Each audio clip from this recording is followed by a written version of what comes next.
جمعیت youth club جمعیت علماء ہند کے اکابرین کا ایک بہت پرانا اور بہت اہم خواب تھا۔ مقصد تھا کہ کسی صورت سے انسانیت کی خدمت کے لیے بغیر بھید بھاؤ کے لوگوں کے کام آنے والے ایسے نوجوان تیار ہوں جو لوگوں کی خدمت کے لیے ہمہ وقت تیار رہیں۔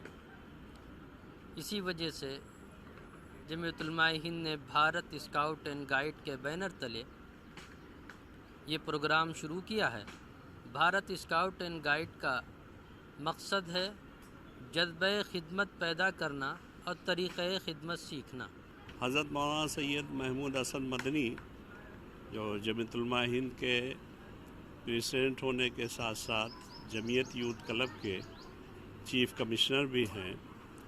ان کی کئی سالوں سے یہ خواہش تھی کہ جمعیت یوتھ کلب کے نوجوانوں نے جو مختلف ٹریننگ حاصل کی ہیں ان کا بھارت اسکاؤٹ اینڈ گائیڈ کی ڈگنیٹریز اور دوسرے اہم شخصیات کی موجودگی میں یہ بچے اس کا مظاہرہ کریں، اس کو ڈیمونسٹریٹ کریں۔ میں ہدایت اللہ صدیقی مدھیہ پردیش سے بلانگ کرتا ہوں۔ یہاں پر بہت ساری گتیودھی کے لیے حضرت محمود مدنی صاحب کی توجہ سے پرویش کا کورس، پرتھم کورس، دتی سوپان، ترتی سوپان کورس کا آیوجن کیا گیا۔ اصل میں ہمارا یہ کئی سالوں سے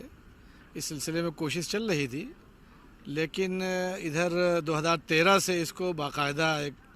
منظم ڈھانچے میں ڈال کر کے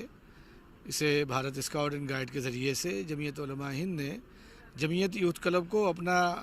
رجسٹر کرایا ہے، اور الحمدللہ اب اس وقت 33 اضلاع ملک کے مختلف علاقوں میں یہ نظام شروع ہو گیا ہے۔ دراصل اس کی شروعات تو